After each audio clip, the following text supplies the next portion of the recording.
Hey everybody, welcome back to Cast to Oblivion. This is episode number 2, so we've done this 3 weeks in a row, technically. I'm one of your co-hosts, Zach Donahue, and I'm joined by the original Arc Knight himself, Carter Barden. Carter, how you doing today? I'm doing all right. If I'm the original Arc Knight, that means I was like shoved in a suit, dude. Yeah, pretty much. Yeah. You're just like, electrified some arcane into a meat suit, something. Dude, Going back Viscera. to your ride days or something. I mean, like May 4th was just a little bit ago, right? So like Viscera is just Darth Vader. Something like that, yeah. Kind of. No, I'm doing great. Nice. Really enjoying this podcast so far. It's been an absolute blast. Talking about I wouldn't even call them hot takes. They're like lukewarm takes with each other. So it's been good. Just thoughts of the game. I just feel like we have general thoughts on the game, and we have a space to share it and share it with each other.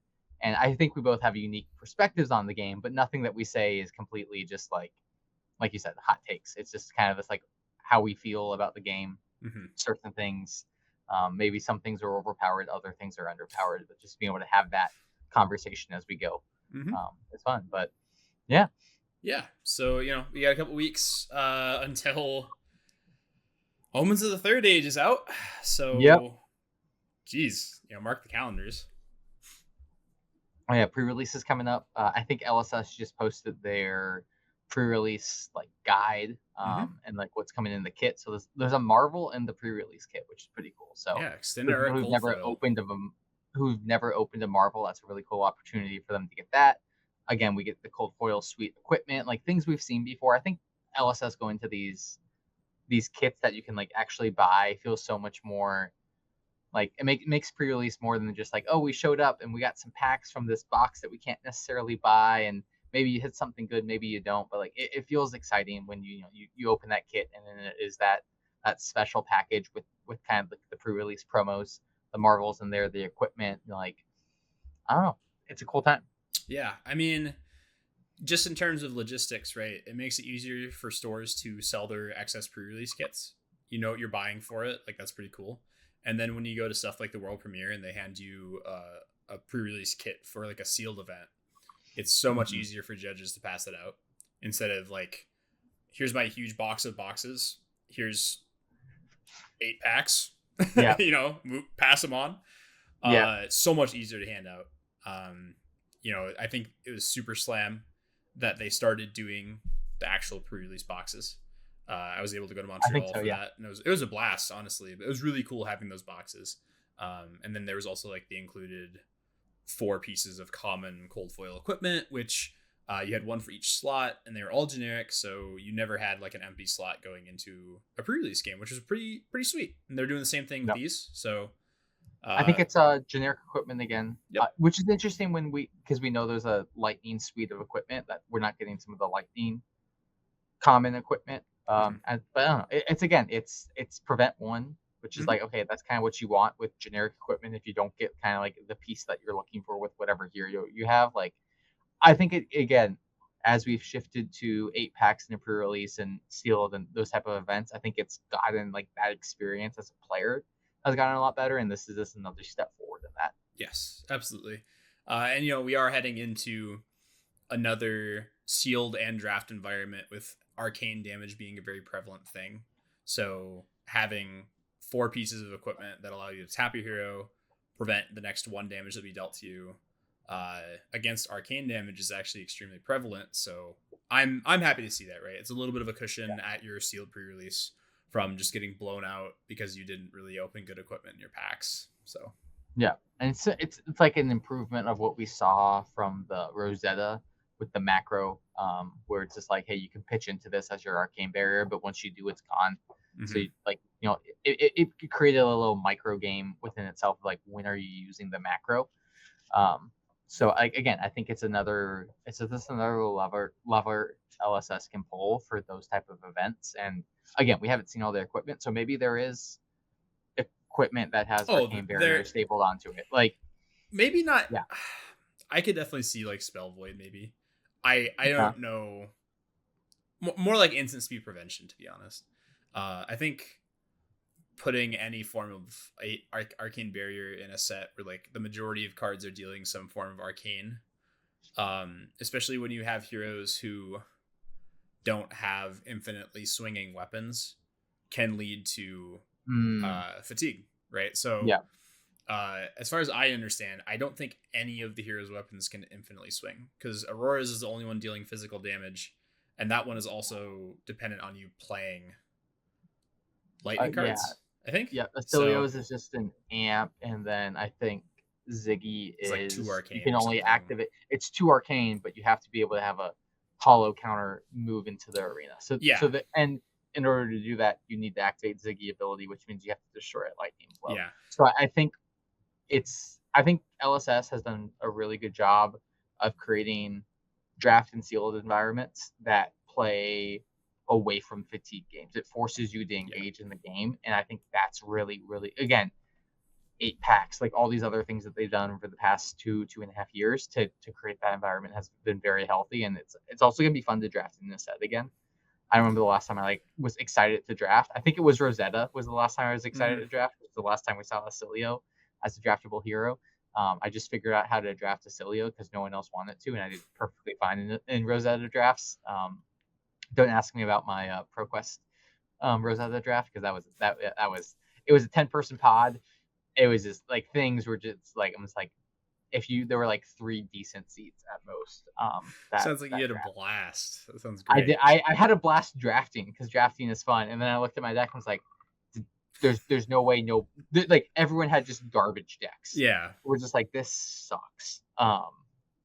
Anyways. I drafted the right hero, I drafted the right seat, things like that, but just my deck just wasn't good, which was really unfortunate. We haven't had a new draft or sealed set since September. That was Super Slam. So, and then as one of the leading foremost experts in Super Slam draft and or sealed, me, Carter Barton. That set has some positives, but I think there is really one reason that there was only a single calling or professional level event that had draft and or sealed Super Slam. And obviously it was leading into Worlds. It was a set that didn't have any weapons that any heroes had. So like fatigue was a very prevalent strategy. But actually, I think that made that format pretty endearing, to be honest. The super rares were all cool, but not to get drifting off into the weeds. Main topic today. We got Third Age. We do have a topic. We do. With that topic being preparing for the Third Age, right? We got 3 new heroes around the bend. We got a Lightning Runeblade with the return of Aurora. We have a Lightning Wizard with a new Acilio being added to the meta. And then we have, for the first time ever, a Lightning Illusionist. Ziggy. The man, the myth, the David Bowie. So, a lot to be excited about. But today, we are going to be talking about these 3 classes, Runeblade, Wizard, and Illusionist. And in the past, what we've seen from these classes, and how adding lightning kind of adds a little bit of flavor. Obviously, we've seen that with Aurora and Acilio in the past, Ziggy being the new kid on the block. But this is going to be an episode kind of reaching the surface a little bit on these archetypes, how they play the game, what they struggle into, prevalent cards, and just kind of in general, what defines these classes from other Flesh and Blood classes. So, I guess we could cover real quick our weeks in Flesh and Blood. I had an alright week in Flesh and Blood. I played Puffin today. I love this deck. How about you? I played 1 Armory. It was a Sage Armory, so I actually played 5 because skirmish season coming up, we're in the middle of it, so it's like locals want to play a couple more Silver Age games, so I'm like, okay, cool. So I have a 5 list that I've been on since, I don't know, original Sage, like before the bannings of Burn Up Shock, things like that. I really like the list, but I was not very successful, but I really enjoy playing that deck. Like there's something about that flavor of aggro and that flavor of ninja that I really enjoy playing, and if you asked me like when Fi first came out in Uprising, if I would enjoy playing Fi, I would be like, no, of course not. And now like I feel like I understand the game better to be able to understand that deck more. But also I've been brewing a Sage Prism deck, Ooh. and I've been undefeated in my Talishar testing. For Getting it in a what that is position. worth. Yeah, for whatever that means. Yeah. But also at the same time, I've realized that like I think people haven't seen OG Prism in 4+ years. Yes. I'm pretty sure Prism around May of 2022. It's been a while. Yeah, and if you can just set up like a Passing Mirage and like a Merciful Retribution, it's like they have like Guardian decks have to take care of that. And sometimes they're just like, oh, I'll just attack you, and I go, okay, I hold on to a blue, I pitch it to Iris, and I swing for 4. Now I'm the one with the And hammer. yeah, and like I have a strong hammer, and all my cards block 3. So like I'm fine blocking whatever you do, or I can, if you choose to destroy an aura, cool, great. I swing with an Iris, and then I attack with like a Herald, and if you don't have the popper, then you have to block. Yep. And there's other little edges like that that go. So it's been fun to like rebuild that deck, and just like, is this even viable? It's not something I would bring to a skirmish or like competitive event, but it's something I've been having fun with. Yeah, it's the same thing. I have like a Scurv Sage list right now that is not. It's a glass cannon, is what I'm gonna say. The majority of the deck blocks for 2 or less, so you can tell. Basically, if I lose the dice roll, I most likely get blown out of the water. But it's funny, so sue me, whatever. And you're having fun. Like, I mean, that's what the format. Like the format, yes, it is a competitive format, but it's also a fun format. Yeah, no, And it's enjoyable. It's good. You can brew decks super fast and just like throw them together. Yep. If they suck, they suck. If they're great, maybe they aren't so maybe great. Maybe they get banned in 2 weeks. Who knows? Yeah, who knows? But yeah, all right. Main topic. We've been pushing this off long enough. Preparing for the third age. Zach, you and I and you, a Runeblade and a wizard, humbly walk into a bar. There's an illusionist already there. We don't know this guy. I would like to put this on the top of this portion of the podcast. Zach has much more experience playing illusionists than I do. I have very much always been on the receiving end of any illusionist who's been in the meta, usually playing decks that are either cripplingly good into illusionist, or it is an auto loss with no looking back. So yeah, love and hate relationship here. Diving in though, we're gonna start with Runeblade. So we have the return of Aurora, one of the I would say probably most popular flesh and blood heroes, at least in recent age. Obviously you got a lot of heroes that we kind of throw back to. You got Chain fans, you got Starva fans, but Aurora is one of the faster heroes to Living Legend, and as a result, she's also the hero that LSS had to come out and publicly say that a new version of her would be printed basically within a year and a half of her Living Legend. I think originally she LL'd like May of last year. Yeah, I think it has been roughly a year. Yeah, so she's only been gone for a year, and everything we've seen so far of new Aurora is exciting. Like we've talked about this. Like I've said this before. Like I'm more or less just a lightning specialist, so I'm going to be playing all 3 of these heroes. So, granted, again, you kind of mentioned it, you've been playing a lot of Runeblades, and you've played into the Illusionists and played into the Wizards, whether good matchup or bad matchup. I've been on the complete opposite end of that spectrum of like sometimes you play a Runeblade, you're like you sit down, it's like free win, let's go. Other times you're like, that's a chain. I have no chance here. Might as well just like finish this really quickly because I really want to go get lunch. I've done that at a skirmish. I was playing Prism. Really happy with my last. I run into a chain in the last round. I was like, we're gonna be done in like 10 minutes, Kieran. So like I'm just gonna go grab some food real quick, and then I'll come back here for top 8. Yeah, can't blame you. It happens. Can't blame you. Rosetta Thorn will do that to a person. Anyhow. So talking about Runeblade, right? Playstyles we've seen in the past. I'd say that Runeblade has 2 extremely prevalent heroes I would say that Chain is obviously the strongest Runeblade, possibly the strongest hero ever printed. Uh, Yeah. the class presents split damage, and this oftentimes comes at the cost of your cards tend to be a little bit less on rate compared to just other physical damage cards. However, when the class combines very powerful non-attack actions with very powerful attack actions, you oftentimes get exponentially strong hands, right? I think a very classic iteration of Runeblade illustrating a very strong hand would be cards like Mavrian Skies, attacking with a Shrill of the Skull form, and finishing off with Rosetta Thorn, right? All you need is a blue, a non-attack, and attack action, and all of a sudden you're presenting split damage of upwards to like 3 to 4 arcane in little spurts, plus, larger physical damage numbers.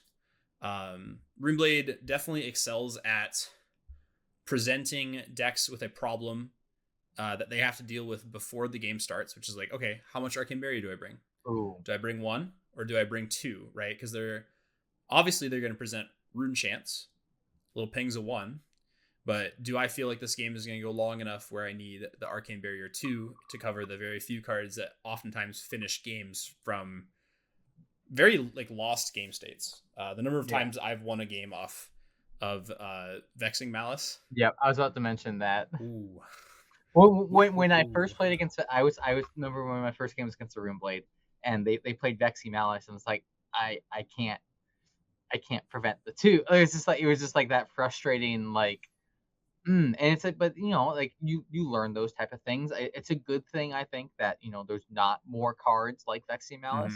Like I think it's a good tool that Runeblade has access to. Kind of mentioned, it gives you like a late game out or a way to deal with certain strategies, defensive strategies, that you may not have total access to. But like you kind of mentioned it with like that Maverick Skies, Shrill, Rosetta Thorn off a single blue. Like it forces your opponent. I feel like Runeblade's really good at this.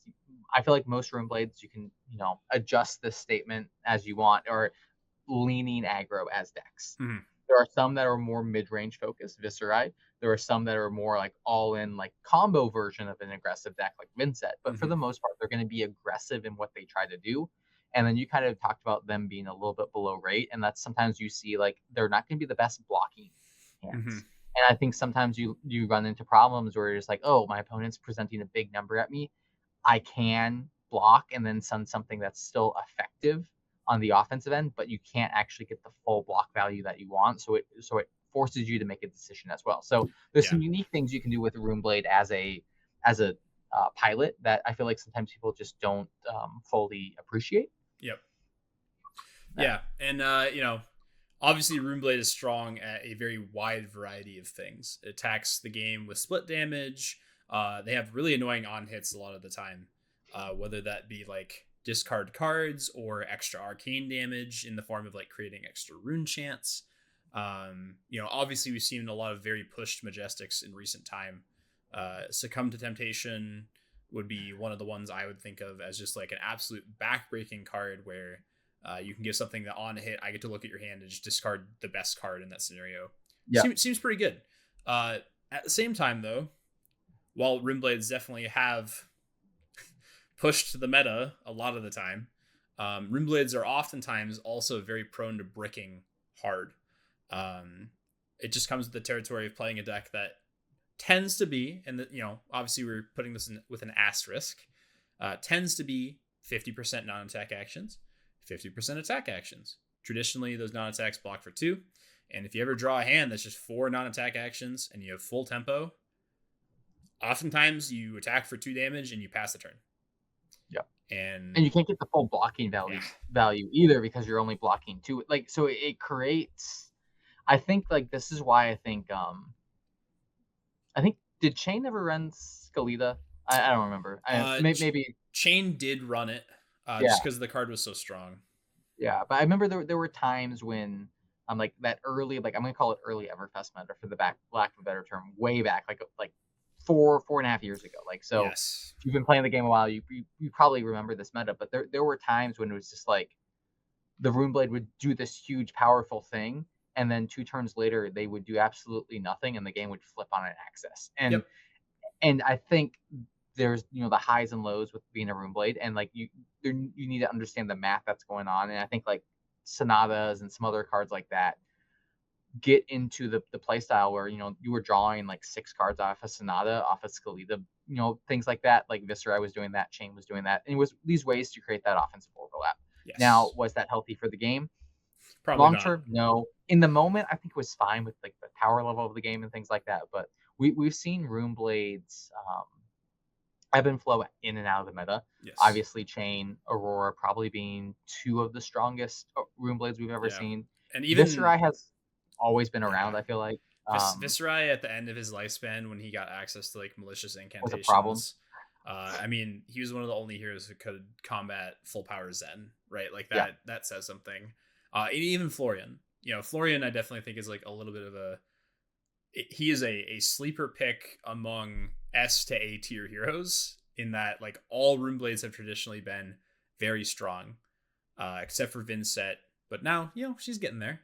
But point being is that Runeblades oftentimes do attack the meta on a very different axis or axis, and then have a lot of very boom or bust like deck building challenges, right? Where the class has a huge ceiling. If you're on full tempo with the Runeblade and you're drawing hot, like your opponent is going to be dead in 3 turns. Yep. If you are behind on tempo, if your life total is lower than your opponent's, if your opponent is threatening lethal before you do, and you brick, GG dog, go next. So, Yeah. Traditionally, Runeblades have struggled against very like strong life gain fatigue decks like Guardians, Yep. but they've also struggled against, I would argue, like decks that attack them with arcane damage, like tall amounts of arcane damage, like the Kanos of the world, or disruptive decks such as, Ice Lexi, Icelander, etc. Heroes that slow them down, because oftentimes Runeblade decks are built on very specific cost curves of, I would like to pitch 1 blue, and that's going to pay for my entire turn.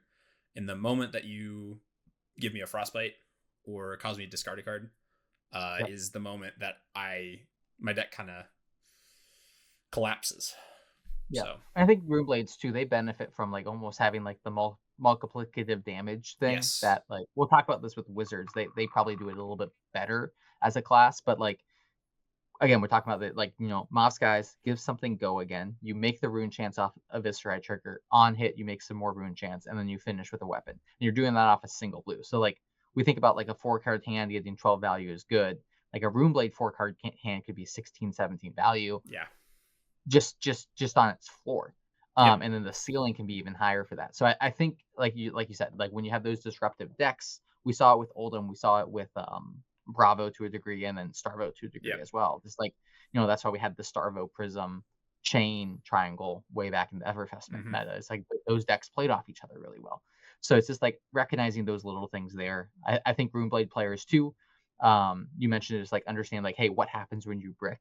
Like good Runeblade players are gonna like maybe think around the idea that's like, hey, I might be bricking here because I have, let's say I have 12 attack actions in my grave and I only have 3 non-attack actions. Like the math says like, hey, I'm going to be seeing like a hand of non-attack actions. Like maybe it's a better idea to like save some tempo here, arsenal that attack action so I can actually do something effective with my turn going forward. yes, It might not be that full tempo that you want, but it allows you to still maintain that like that mid tempo for you to be successful as a player. So again, I think there's some really high end pilot skill that you see with Runeblades. I think you see that with like all of these classes that we're going to talk yes, about today. yeah. I think if there is one thing that can be shared between these 3 classes is that a lot of the time the people who are winning games on these classes are, I wouldn't call them one trick ponies, but they're people who definitely put the reps in to figure out just what their deck can do and what it is capable of, and they play to that, right? Like a lot of the times you'll see newer players on Runeblade or Wizard or even Illusionist, primarily Illusionist, honestly, who they'll play the deck and they'll start figuring out, but it'll take a good couple of armories at the very least for them to figure out the one broken line that their deck is like able to do that's like a little bit cheeky, right? Like Prism players currently are able to like activate their helmet, ping themselves for 1 arcane damage in response to their opponent attacking a herald or a figment, and all of a sudden, like, okay, there's no angel anymore, you lose your action point, your turn's over. Yeah, and they have 4 yeah, hands that they're swinging back at you with. yeah, it's like, weird. It's weird finesse points, right? Yeah, And that's where you squeeze that value and truly kind of win games. So in terms of defining Runeblade cards, I would argue. So we're gonna present a few of these for each class, including an equipment piece, a really strong majestic that we'd argue is kind of centric to the class's identity traditionally, and then kind of a playset card, something that we think is a common or a rare that is usually seeing some amount of play. If not, it's like on the maybe list for seeing play, or at least it illustrates the class. So for Runeblade, Grasp of the Arcanite, it is pretty much the best in slot arm piece in any Runeblade. It blocks for essentially 3 additional health every single game. It gives you a blue sync in the later game. Let's say you do have one of those bricky hands, and you got a little bit of time. Let's say your opponent's at 2 to 5 life. That 1 extra rune chant that you're able to create off of a brick hand. And again, you attack with that split damage, and you ask for 1 card for physical prevention and 1 card for arcane prevention. It's annoying. It's annoying to deal with. And a lot of the time you'll get to that late game and you'll activate Grasp for 2, make a rune chant, swing your sword for 1 or 2 damage, and your opponent has to give you 2 cards. And it's really backbreaking. It's really annoying. They never get to just cleanly block with 1 card and then keep a 3-card hand and kill you with tempo. It is always just like, okay, let's play a little back and forth game now, and then maybe I got a chance to get back in the game. It's annoying. For the majestic that we chose, Revel in Runeblood. I'm biased. I love this card. My channel is named after this card.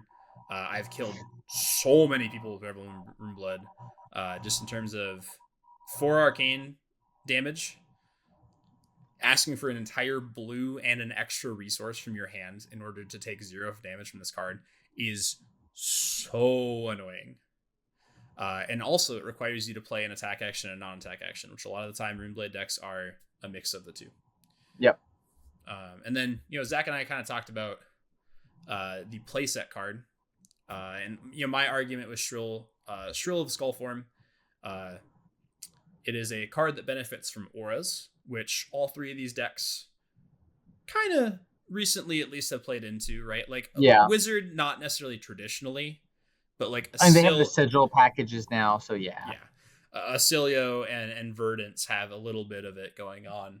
Kano maybe not so much, but Shrill the Skull Form, it's a attack that benefits from having created an aura this turn. The majority of Runeblades have some way to create an aura token, whether that be from the cards in their actual deck or their hero ability. So and I think there's 2. Like, I think when we talk about auras with Runeblades, there's the incantation cards as well.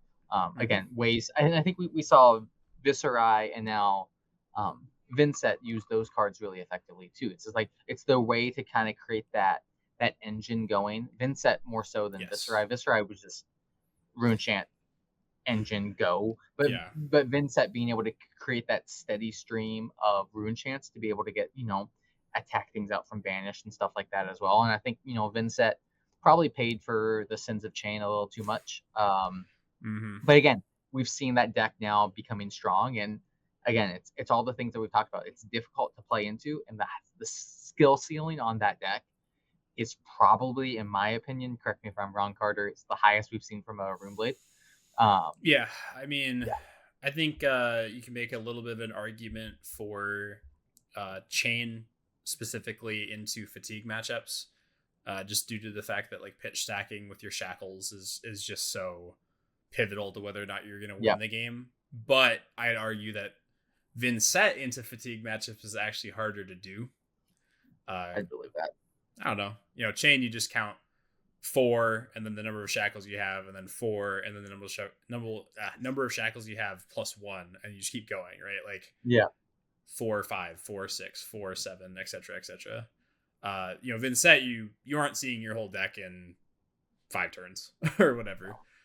You have to actually kind of work for your second cycle, or have some sort of game plan to just like go these huge over the top turns, chunk them over their defenses, and then do that one, 2 or maybe 3 times a game and get there. So yeah, that's Runeblade, right? It's a class that attacks with split damage. The majority of the arcane damage is going to usually be very individual pings. Your opponent usually has to answer, ask themselves the question before the game of like, how am I going to answer this? Am I going to disrupt them and take away their very exponential hands?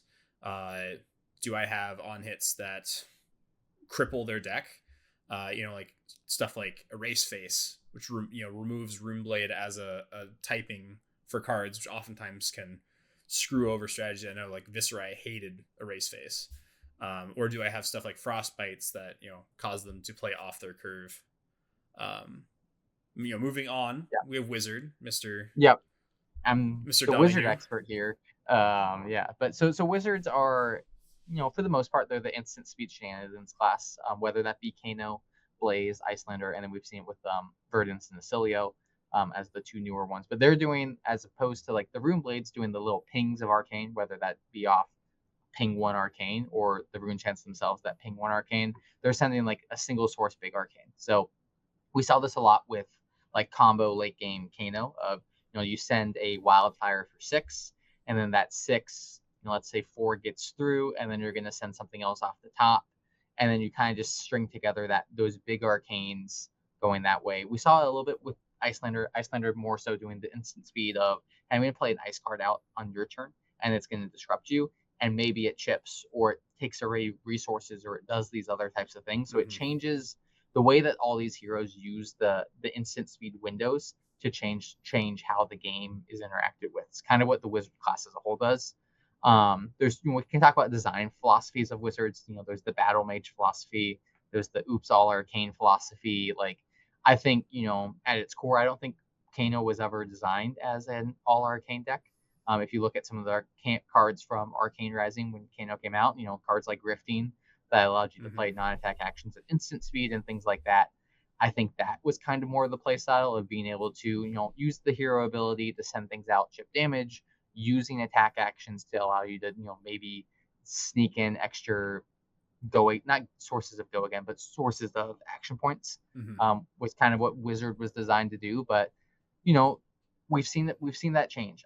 Verdance was very, very much more on that Battle Mage side. That was kind of like that Bullander list that Michael Hamilton kind of created with, using value attacks and then being able to chip arcane damage as needed, and like playing back and forth between the two.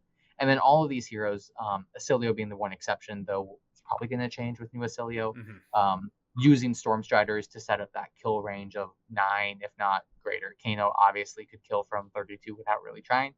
You had the right setup with potions, Wildfire, and then like Blazing Aether, so that multiplicative damage. But again, Wizards are that big arcane class. Like, it's a cool thing to do, to send, Comet Storm for 12, 13, 14, 15 damage. Like, it's a cool thing to do. The way that each of those heroes create that arcane or create that big overlap is different, which I think it's cool to see the design space of Wizard change over the years as well. Yeah. It's a class that, we've at this point, I believe, had 5 different Wizards, because I believe it's Kano, Verdance, the first Acilio, in Blitz/Silver Age we have Blaze, and then you also have Icelander. Oh, and then technically the Emperor, but they're a warrior wizard dead. Yeah, they're dead. We don't talk about that guy.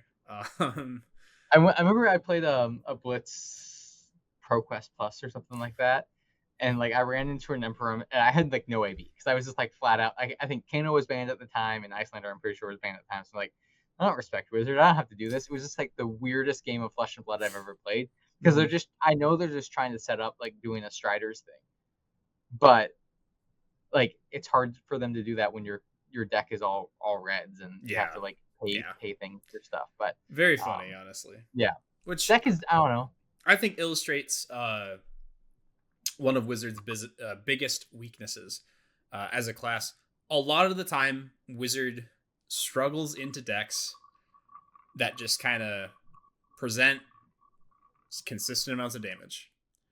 A lot of wizards start at a lower life total as a result of the ability to play Stormstriders. That card is the bread and butter of wizard as a class in the majority of cases. Turns out, if I'm gonna willingly play a hero that starts at a lower life total, and I want to play a nice even game with you, if I didn't have Stormstriders, I would tend to lose that game because I start at lower life. Yep. The issue is that Stormstriders kind of solves that by saying, oh, you're at single digit life total and you have no floating resources and lethal damage is coming at my head. Time to blast you in the face for 8 to 9 arcane. Ha! You're dead. Yep. So, is it the most fun thing in the world to be on the receiving end of Stormstriders into 9 arcane?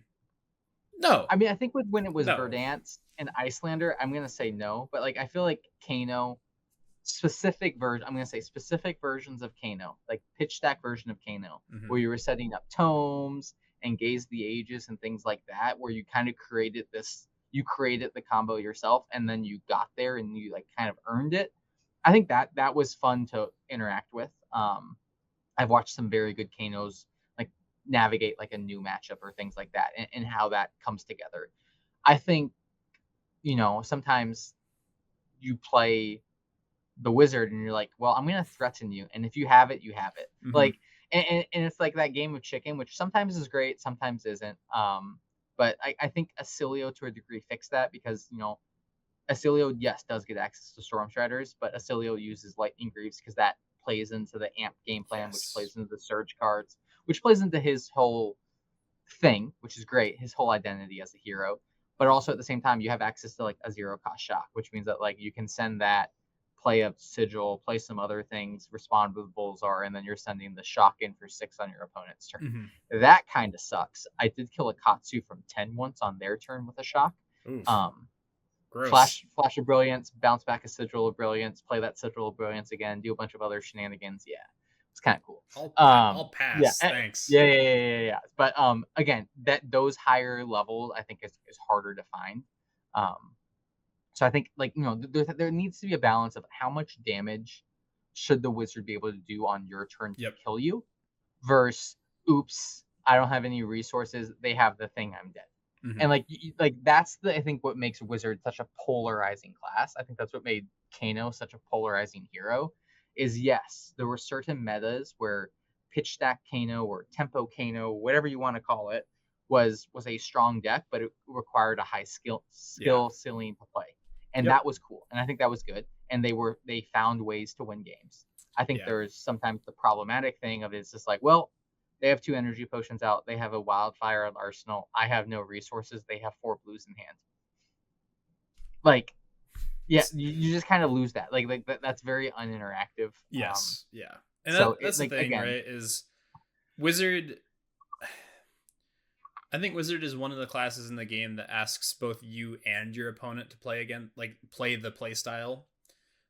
Obviously, in your case, as the Wizard, the majority of the time you're playing towards some sort of combo of arcane damage spells or one really tall source of arcane that's just going to blow your opponent out of the water. And your opponent, right, has to ask himself a lot of questions.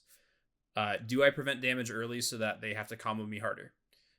Do I always go face and just not, arcane barrier anything to start the game with, to try and kill you before you hit your combo? Are there tools that I can bring in, like Oasis Respite or Sigil of Solace that throw out my opponent's math? Annoyingly, the answer to these questions usually takes sideboard slots. Yep. Which not a lot of people are happy about, right? Putting 3 Oasis Respites in your sideboard isn't exactly everyone's favorite thing to do. But sometimes you have to add the 3 cards that make it a 77 card deck, right? And I think sometimes, I think when Kano left, everyone's like, oh, I don't have to worry about AB3 anymore and things like that. And it's rightfully so. But sometimes you need to make that decision of just like, there's certain matchups that like, I think the thing about Flesh and Blood too is like there's certain matchups that you're not going to be favored into, or you Mm-hmm. are favored into, or whatever it is. But sometimes you have to have cards that like play into you that and allow you to get that extra edge. If you're playing a Runeblades, perfect example, like siding in Erase Faces Yep. is going to help you with that matchup. Does it make your deck works? Yes or no? That's a different question. It's like it's the same thing we saw with like the popper question when Prism was big. Like how many poppers do you put in your deck to be able to be successful? And like it creates this give and this pull. But I think like again, if you have a core deck and you feel comfortable with that core deck, and like maybe you have to shift out, or a lot of people locally always ask me like, hey, how much Arcane Barrier do I have? And it's like, well, you're Fang, you have 54 red cards, and you have like, and then you have like 3 yellows, and you might have 3 blues. You can't afford AB3. I'm like, So why would you present bring your it? yeah. So present your best equipment suite, and maybe you have AB1 because I want to play the game of like, hey, I'm going to force you to give me a card on something to prevent a surge, and I'm okay with that as the wizard player. And maybe you make the decision of like, do I let them hit it or not? Like, and you play that back and Mm-hmm. forth, and that's a different deck building experience. But again, Yeah. we can talk about this with all these heroes and with all these classes. Like there is, I think, a pretty standard floor for Runeblades, Illusionists, and Wizards as a pilot. But the skill ceiling and the expression of that pilot and that deck is pretty high and pretty impressive. And you know, um, I think you can give multiple Wizard players the same hand, and they're going to play it differently. One based on the matchup, and two based on their opponent, and three based on their skill set and how they want to play that Yeah. matchup. Like, Yeah. not every Acilio is gonna play a certain line a certain way. Maybe they're trying to set up something. We saw Michael Hamilton be very successful with Aether Spindle in the deck rather than um, you know, not Aether Spindle in the deck. It's just a way to help the consistency of the deck to find the things that you're looking for to add that chip in to allow you to maintain. I think another thing about Wizard design space too that's not talked about enough is for the most part, majority of their cards, specifically the Wizard non-attack actions, block for 3. So the deck is pretty consistent, able to block with 2 cards and then send like big arcane, whether that be a Voltic Mm-hmm. Bolt or something like that as well, to kind of just like chip that damage through if opponents aren't respecting that arcane barrier. But there are situations, kind of like you talked about, like where they just struggle into like those decks that are just consistent and able to pressure you down. They also struggle into any of like the board state heroes, Yeah. specifically Original Prism. Um, Set up a couple Spectre Auras, couple Spectral Shields, things like that, and it just becomes a wave of things that you have to get through, and you don't really have the damage. That's the thing. It's just like, yes, your combo is very strong. Your combos enable you to do these big, powerful things, but sometimes you just don't have it, which means that you're not going to have the damage output that you're actually looking for. Yeah. And obviously one of the cards that helps to get around that damage threshold, we've mentioned it before, is Stormstriders, right? So in terms of like what equipment piece we would vote as the defining card for the class, to no one's surprise, it is Stormstriders. Yeah. Um, Icelander and Verdance are probably the two biggest examples of decks that are going to play a very even game with you, try to disrupt you or slow you down, whether that is Earth cards like Plow Under or Felling of the Crown for Verdance, where it's just a very overrate play, or whether it is Aether Icebane or Wounded Bull. Again, just like kind of overrate cards, present a little bit of a conundrum for your opponent. We're going to both get down to a single digit life total, and the moment that you go for the killing blow, I'm just going to blast you in the face, and there's nothing you can do about it except for... Or if you're just like, play cautiously, I'm just going to continue to tempo you down. Yep. But like it sets up a state that's just like, you have to commit. You have to say, I don't have it, which is a fun game to play. And sometimes they don't have it, and you have to make that decision. It's not the most fun decision to make, because it's like, well, I win or I lose, so here we go. But it is something you have to make. Yeah, it's that funny meme of you have the bell curve. Oh yeah. And on one end, you have like the Neanderthal type, Wojak or whatever the meme is, who's just like, he's at 30, he starts at 30 life, just kill him. And at the top of the bell curve, you have the the nerdy looking guy who's Oh like, yeah, I have to save resources in I order have to hold to resources and keep my blue. yeah, I have to make sure I'm not letting him have priority windows where he can just kill me. And then at the very end of the bell curve, you have the genius Jedi like pro tour player who's just like, he starts at 30 life, just kill him. Yeah, Right? Like in reality, the best way to beat a wizard is to let them beat themselves. yeah, Most of the time, right? If you let them have enough time to set up on you, they're probably gonna kill you. If you just kill them before they get there and they don't have it, yeah. GG. Yeah, aggro decks and some disruptive decks are like, not the best wizard matchups. Granted, the aggro decks are interesting because I can just race you down and I get to that Storm Shadow's point where I'm like, well, here we go. But also like, decks that are slow, Guardians are, they don't have access to the ability to go multiple links wide. They're maybe sending 9 with a pummel. Like, okay. You can block that out, save things, and you can just set up that state where it's like, well, here we go, and now you're dead. So if you want to beat the wizard, disrupt them, or just be like, hey, I'm just gonna aggro you down, and you're gonna have to see it. Mm-hmm. Um, Honestly, and sometimes, that's my vote for the best way to play yeah, against wizards is yeah, just like make them have it, and if they have it, you shake their hand, you say GG, and if they don't yep. have it, you gloat in their face and you tell them that they're You're so smart. You're so smart. you're playing such a terrible hero. Why are you doing this to Yep. yourself? Yeah. Um, But enough about Striders. yeah. The Majestic we talked about. I feel like it's been interesting finding a Majestic that works to kind of encapsulate the Wizard as a class. Aether Wildfire is a card that's so tied to Kano.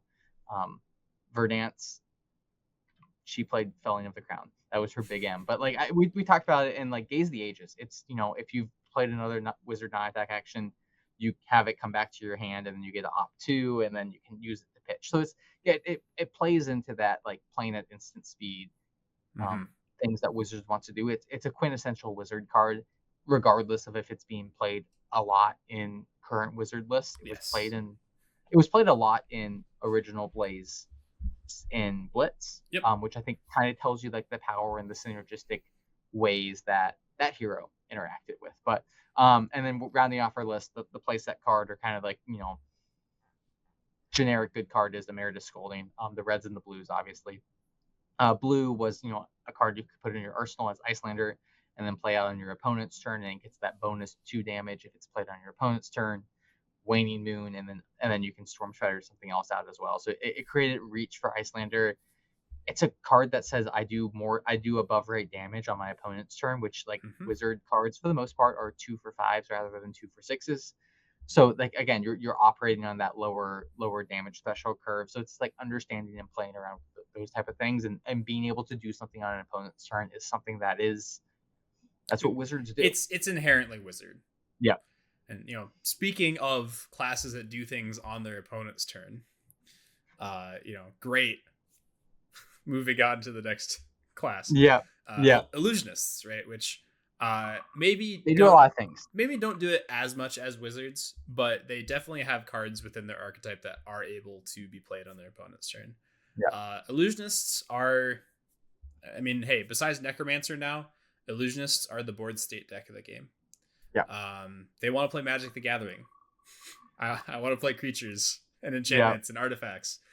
And if you don't decide to respect my board state, I'm just going to run you over. Yeah. The majority of the time in the past, we've seen heroes such as Dromai, who puts a ton of dragons on the board. We've seen heroes like Prism, who puts a ton of auras on the board. And then we've seen, obviously, Enigma, who puts Ward on the board. And with these heroes, a lot of the time, if you do not answer their board, you are dead. You may not know it yet, but you are dead. Yeah. Obviously, Dromai, it's such a funny loop where it's like, okay, I've played 3 dragons. My opponent continues to attack my face. I block with 3 cards. I keep a single red. They don't have the popper. I play the red. I attack with 3 dragons afterwards. All of a sudden, my 4-card hand has converted into like 20 points of value, and the game is over. Yeah. It's really good. Turns out, illusionists are defined by usually above rate attacks that have an inherent weakness of Phantasm. You know, if I'm playing against a Yep. deck that has 6 or greater power in the bottom left of their text box, I'm going to run into some issues and maybe have to bring in some answers to that. And then Illusionists also suffer into high forms of arcane damage in terms of like if they want to protect their board, if they want to protect their life total. Yeah, I'll take Ward 8 on the board any day of the week. But if but that Ward's also interesting in the fact that like Ward 4 doesn't mean I prevent 4 damage. It means if I get presented 1, I have to block that 1 or my Ward 4 goes away. So there's a give and take there. That's a very unique, and we saw Enigma play around with this a lot. It's just like, and now we're seeing certain Ziggy cards have access to Ward and have access to the auras thing, and like I think we don't have Spectra as a keyword really much anymore, which is a good thing. We can talk about that problem, a different time. But like Prism had access to, instant speed auras, and she was putting those out as her things, and then be able to swing them for 1 with Go Again if you had the yellow Luminaris shenanigans, and it set up this point where it's like, it's why Prism was so good against Guardian, is because it's like, I'm gonna play an Odurath, and then I'm gonna play a Passy Mirage, and then I'm gonna swing for this little damage that doesn't mean anything with my Kodachis, and I'm gonna arsenal some card I don't care about, and now you have to deal with this, or I'm gonna be able to block out 9 with my hand and do it again, or you're gonna be like, hey, I'm gonna swing these little guys. I'm gonna swing with a Herald, and I pitch whatever I do. I keep cards in hand, and then Phantasm happens. I pitch to Footsteps, and I just keep this cycle going, and eventually the Guardian gets to the point where it's like they can't clear the board. Yeah. And you talked about it. It's like if you get in that position, we've seen it with Gravy, we've seen it with Dromai, we saw it with Enigma. It's like if you get put in that position where there is something on the board and it stays around 2, 3, 4 turns, you're not going to be able to find success against that Illusionist, which is, again, one of the reasons we've seen aggro decks, your Fais, your Katsus, Ira to a degree, be successful against these Illusionists, is because they have the ability to threaten damage and then say, okay, cool, that thing I need to worry about, clear it, move on. Your turn. Try it again. Like, Illusionists struggle into decks that present uneven amounts of damage across multiple attacks, right? Like a Guardian can swing 9 at you, but it's pretty face up, right? If they don't have the pummel, it's always just gonna be 9. So I'm just gonna block with 3 cards. I'm gonna move on with my day. But a ninja who's swinging like attack for 3, weapon for 3, attack for 4, attack for 1. Here's my chain ender, whatever. And they're just like asking you consistent questions across a turn. You see the good Illusionists are able to pilot the deck around this, but a lot of the time these matchups are bad for a reason, which is because they present damage to face, and then they end their turn by killing the thing that you took damage last turn to put on the table. Yep. And then they pass the turn. And then you have to ask yourself as the Illusionist, okay, do I take damage to try and set up something new? Do I block them out and let them have full tempo, and all of a sudden I don't have a board to play around? It's interesting. Yeah. Illusionist has a couple cards that allow them to start playing around those like weird breakpoints.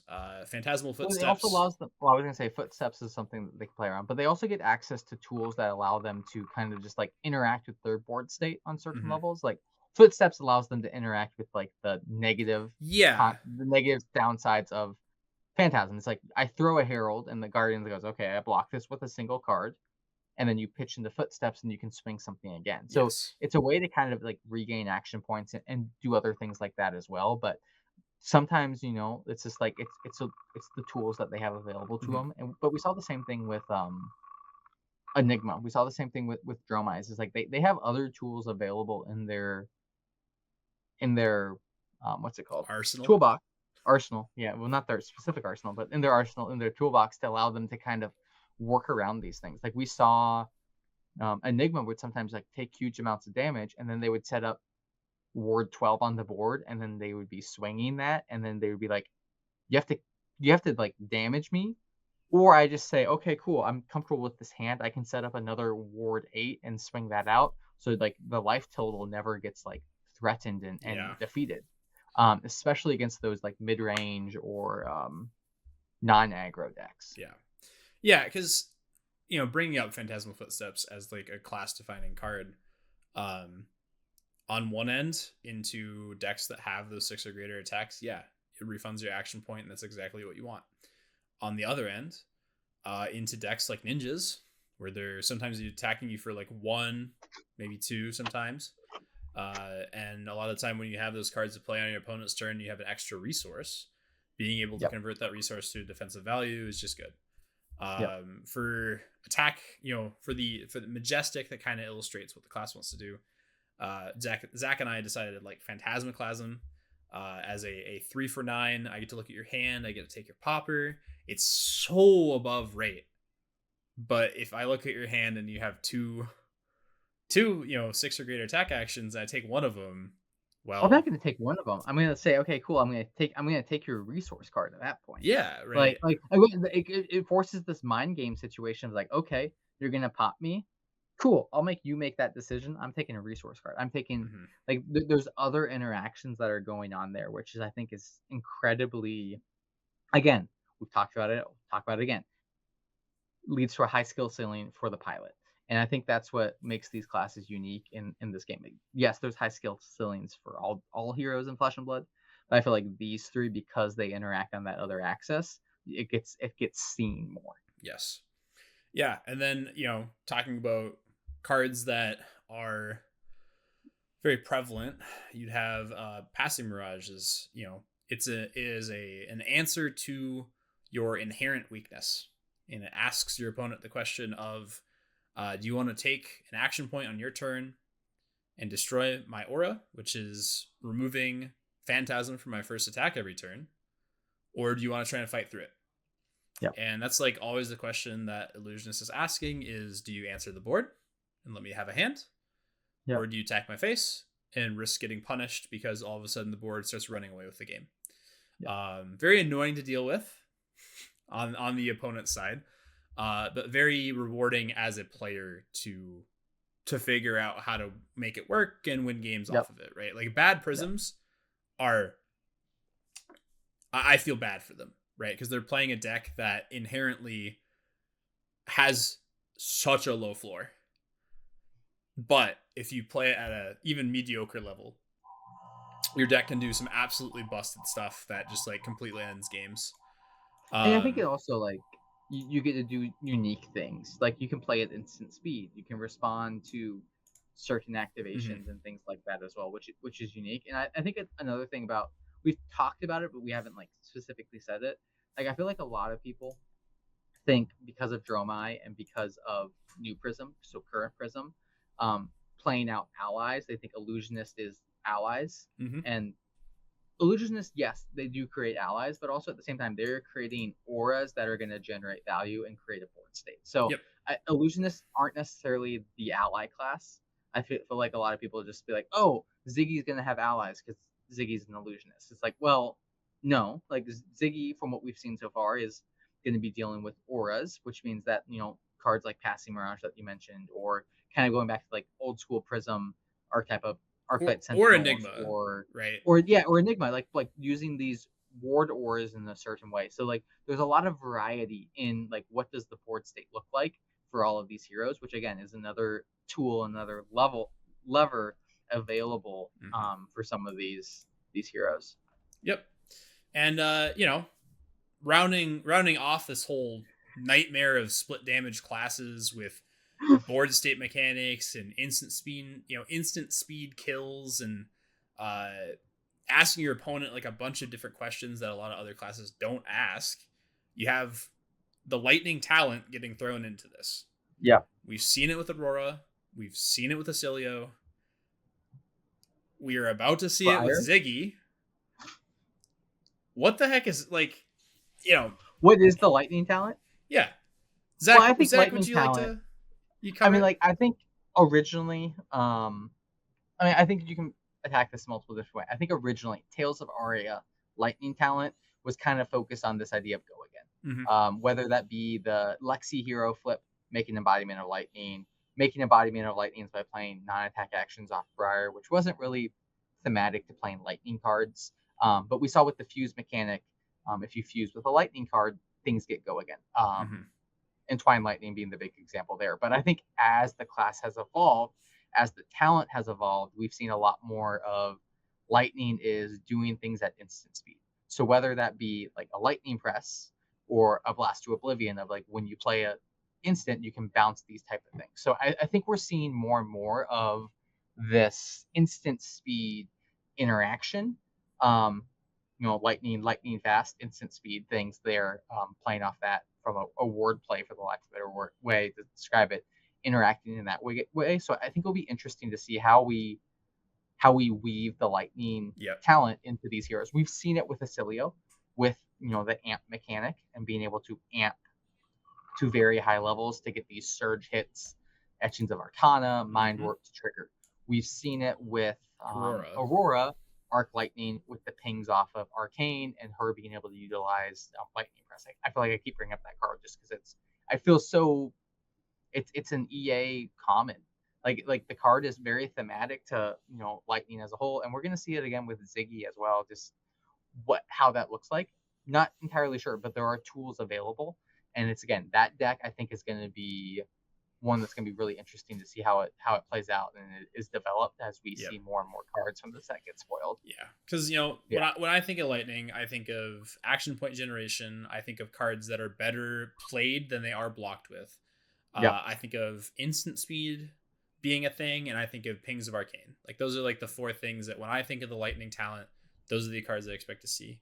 And in terms of what we've seen for spoiler season, we've seen that. We've seen action point generation via, or like benefiting or benefits for having go again. With some of the there's the quick strike mechanic for New Aurora, which I think is super cool. You have Pings of Arcane. You have a lot of Ziggy's weapon. Acilio doing Pings of Arcane on his opponent's turn, or playing these cards that like deal arcane damage when they go to the graveyard. You think of instant speed stuff. All these auras that both Ziggy and Acilio have access to are instant speed. Even a couple of the cards that we've seen for Aurora are at instant speed. And also, if you look at the bottom right-hand text box, or bottom right-hand corner of the majority of these cards, either blocks nothing, 2, or in the instance of the attack actions, maybe 3. Well, but I feel like it's very rare for some of the attack actions to block for 3. It's Heaven's Claw, Current Funnel. Those are the only like 3 block. Some of the Majestics that we've seen so far. In a flash, but also I think too with that is Fry, a really notable example from Rosetta, is an attack action. It blocks 0. Ball Lightning blocks 0. You can put them on the combat chain. Mm-hmm. They're not going to do anything for you other than maybe it's turn 0 and you want to get them out of your hand because you want to draw reasons or whatever. Cycle. Like cool. Like I've blocked with a Fry before. People thought I was crazy. I won the game 2 turns later, but there's reasons to do it. But again, like you said, like Lightning is a very offensive focused class, which is cool. And I think it's interesting that like Lightning and Illusionists are being kind of melded together as a class talent combo, however you want to describe that, because Illusionists we've seen are kind of this defensive aura, more tempo based. So it's going to be interesting how they utilize the Lightning talent in that pool as well. Mm-hmm.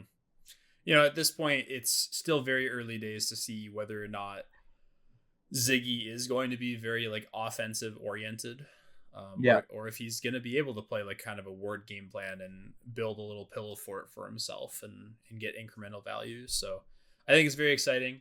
For experienced players who've seen Lightning, obviously, like as a talent, the majority of the time, the best thing to do against Lightning is to disrupt them.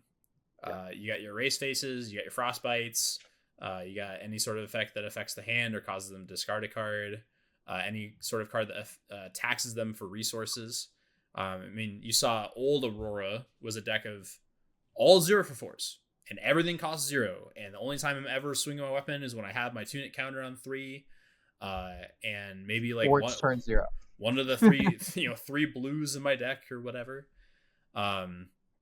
New Aurora, we're actually seeing some cards that like cost resources I want to pitch a blue. My hero ability costs 2. We're seeing a couple rares that cost 1. I'm excited to see a Lightning Runeblade who hopefully wants to play more than 6 blues in a deck. I'm a big fan of 15 blue decks. I love it when, on average, I want 1 blue per hand, and that 1 blue does a lot of work.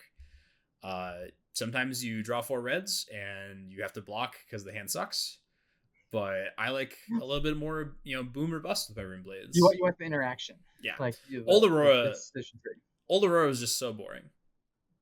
There were times when I enjoyed playing against it. I think Old Aurora became, especially after her armory deck, unfortunately, I thought her armory deck was very well designed, and like as a product, I think some of the cards and tools in that deck that she got access to, and for her full power CC, was just like, maybe not the best play. But I think that, like, I never sat down and played against Aurora and was just like, I hate playing against this. Which is, I think, a fine thing to say from a design point of view. I think some of the play patterns may have been a little boring and slow. That is what it is. I feel like, like I kind of got that way with original Prism, when I was like, oh, puke out 3 auras.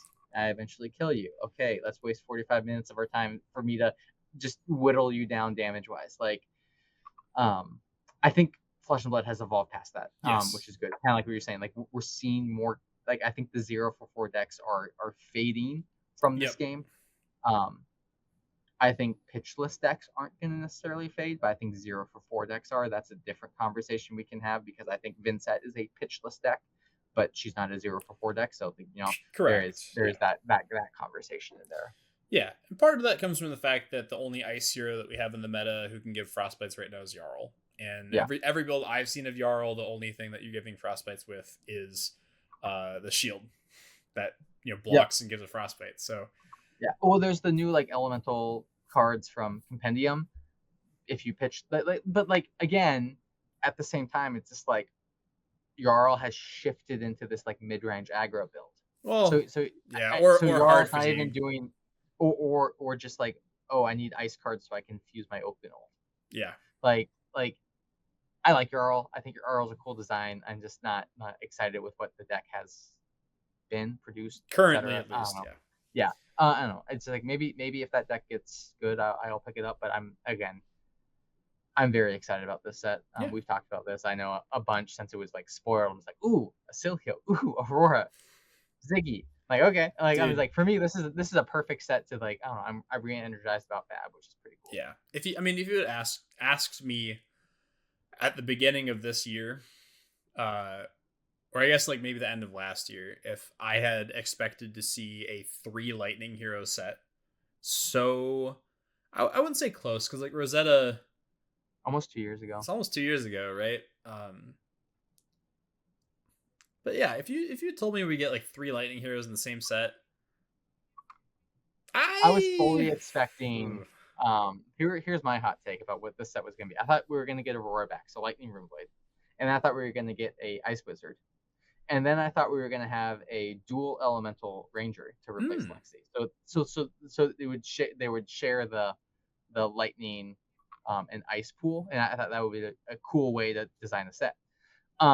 Now we just have a bunch of Lightning cards. I'm like, oh, that's cool. But I do think we kind of talked about this, but like, if you were looking to prepare for these heroes, buy certain cards, what are cards you are looking to buy, hopefully at a discount, so they're not spiked up in price before the set comes out. Yeah, so we've chosen 1 card for each of these heroes, and then 1 Lightning card that all 3 decks potentially will play. So I think it goes without saying that Arc Lightning for Aurora is a very pivotal card. It is obviously a specialization. It's not really rocket science to say that it is a very strong card and does what she wants, which is give something go again, pings Arcane. Sweet. Yeah. We did it, guys. We broke we broke specializations.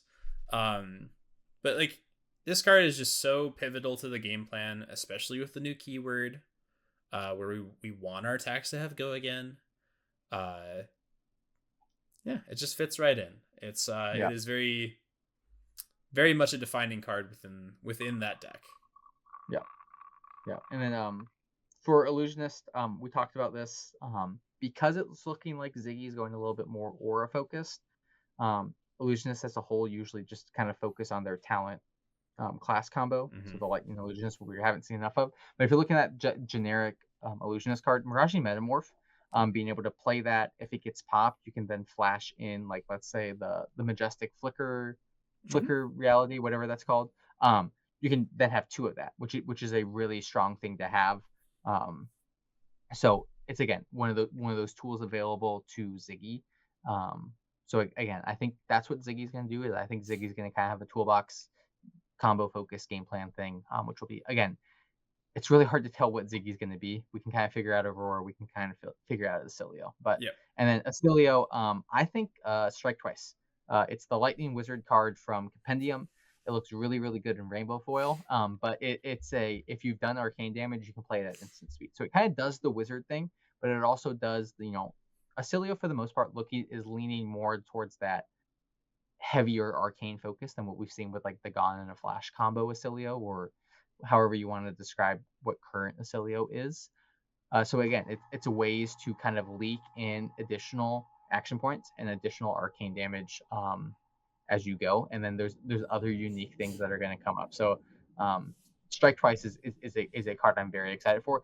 I also think that the new version of Acilio we have in Sage could actually also be a decent deck as well. But that's a different point. And, until we see some more things. That's for another day, right? Yeah. Yeah, I mean, Strike Twice as a card, it is absolutely infuriating to look at a hand and you have arcane damage coming at you, and you like AB3 it, get chipped for a little bit, and then the Acilio asks you a question again of, like, here's another 3 arcane, do you want to give me another blue? And you're like, oh, really. This is what I was gonna pitch on my turn, but I have to respect it. Or you pitch your only blue to it, and then your hand gets like that ability, that ceiling of that turn, or what you can produce, gets kind of brought down. Yeah. So I think it's such a solid card. Great compendium pickup. And then the card that we settled on for the Lightning talent that all 3 heroes share, I think it would have been Channel Lightning Valley 100% if that card had been legal. But every single day we have spoilers. The reason that they're going to be banning it makes so much more sense. So we've actually chosen Lightning Press. We've seen a number of cards for all 3 heroes that have, well, maybe not Acilio necessarily, but we've seen cards for all 3 heroes, or at least we have cards that are playable by all 3 heroes that like to have an instant in the deck and have an annoying on hit. Right? For some of the new Aurora cards, it costs 1 and just have, like, on hit make a Ponder, or on hit make an Embodiment of Lightning. Cool. On hit maybe make a Lightning Flow. Like Lightning Press. Those things sound like, again, it's ways to enable the game plan a little bit more. And we talked about, like, what is Lightning thematically as a talent, and it is the ability to do those things at instant speed and be offensively proactive. Which is a good thing in that regard. Not to mention, there's a really dope ass promo that looks really good if you're willing to spend the money. So, yep. And we're all about that here. We love spending the money. I want my card game extra collectible. The extra collectible. No. All the marvels, all the shinies. Yeah, if your deck's not worth more than $1,000, what are you doing? Hate to break it to you guys, but we've been rambling on for an episode themed around Lightning. This has been the longest episode so far, but that's perfectly fine. We said we were going to get done with an hour, but we talked a little bit, but which is good. It was good to have conversation, good to talk about this stuff, get that information out there, help new players, old players, whoever may be exploring these heroes, exploring these classes, exploring this talent as well. So ending off today's episode, similar to last time, we've had some new spoilers, and we both want to talk about a card that we are excited for. So let's see here. You started off last week. I'll start off this week. So I mentioned last week in the episode that I was looking at playing Puffin for US Nats. And somehow, some way, Brian Gottlieb and the other designers at LSS heard me, and in my great time of need, they presented me not one but two cards that are very, very, very, very playable in Puffin. I'll be talking about the one that is specifically Pirate Mechanologist, aka Crash Site Salvage. It is a 0-cost yellow majestic that attacks for 3 and blocks for 3. It has Scrap, which as an additional cost to play this, you may banish an item or equipment from your graveyard. And then when it attacks, if it has scrapped a card, it has Go Again. So it's a yellow head jab that blocks 3. But if you scrap a cog, you make a gold token. And in a deck that already plays like anywhere from 5 to 7 copper cogs, that most likely 1 or 2 of those are going to end up in the graveyard by like turn 5-ish, 6, or maybe, longer games, turn 8 or so. Having a head jab that is an extra way to push damage produces a gold token, which you can convert into a cog for that turn to then attack with your Zeppelin. And if the Zeppelin hits, then you crank a cog, draw a card, and shoot your pistol. This is everything I wanted. I wanted more gold production. I wanted a way to convert hands.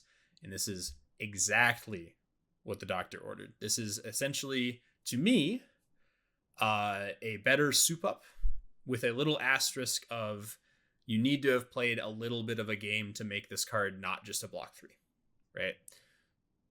Great card. Enough said. Nice. Zach, yep. How about you? Right.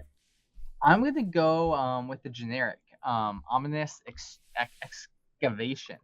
So this is a generic instant that says you may shuffle an instant card from your graveyard into your deck. If an aura you control was destroyed this turn, create a ponder. So it works in 2 different ways. It's Instant's Remembrance. So you play it, you shuffle, Sigil of Brilliance, Lightning Press, like whatever it may be. You shuffle an instant back in. It allows you to kind of reset your pitch stack if you're just kind of drawing dead hands. It's a way to get out of that.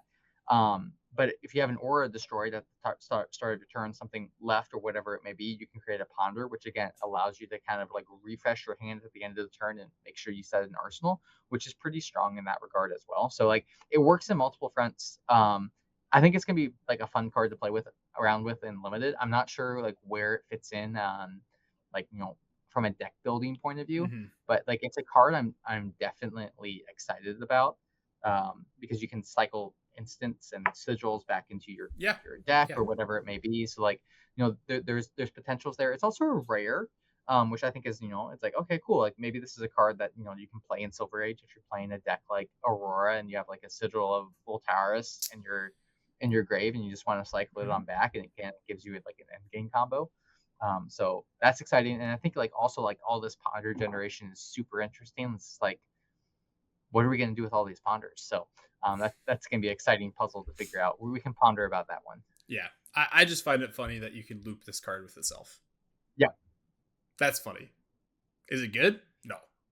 I'm not sure that you just loop. You have one engrave, you have a Sigil of Solace engrave, and then you play another one, and then you loop it, and then you play the no. There's a way to cycle the Sigil of Solace and Infinite Health. Maybe I don't know. I haven't gotten that far I don't actually think so. It only returns one, so you're always just even, right? You're cycling a card.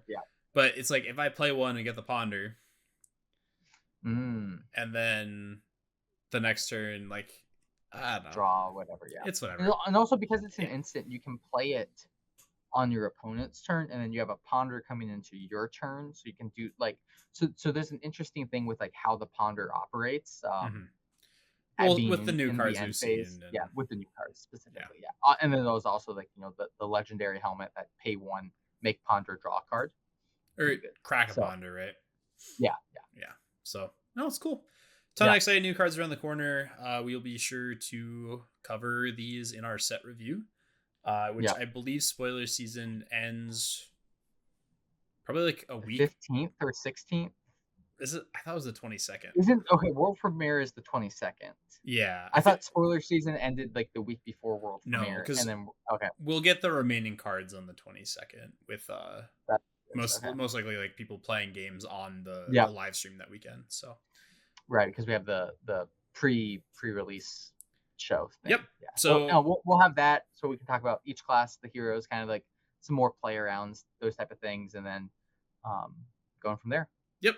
So we'll have probably a limited set breakdown at that point, and then probably cover the rest of the expansion slot cards. So a lot to be excited for as we head further into the month of May. Yes. Let's go. So without further ado, this has been episode 2 of Cast to Oblivion. I am your host, Carter Barton. You can follow me on YouTube at Revel and Wraith, and click that subscribe button and that like button and leave that comment down below if you want to show your support. We're also on Spotify now. I will do my best to leave that link down below in the description if that is easier for people's listening ears. Zach, where can people find you?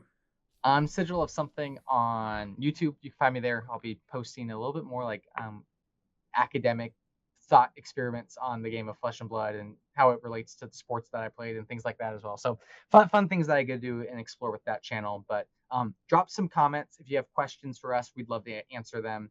Again, we love talking about this game and enjoying our aggressively mediocre takes as we go with it. But you guys can always connect there, or if you know me, just send me some like DMs and ask me about the game, because I do enjoy talking about this game. It's a fun hobby, and you get to experience with a bunch of different people too. Yep. So without further ado, thank you guys so much for watching. We really appreciate all the support that you guys have given us up to this point, and we look forward to continuing to give you the best content we possibly can as we head into the Third Age. Ooh, my frame rate on my webcam is not very good. Anyhow, I think that's how we enter that. Yeah, we just end it there somewhere. Yeah. just zapping out. Yeah. But yeah, we will see you guys in the next episode of Cast to Oblivion. Thank you so much for watching. I'm Carter. I'm Zach. We will see you in the next episode.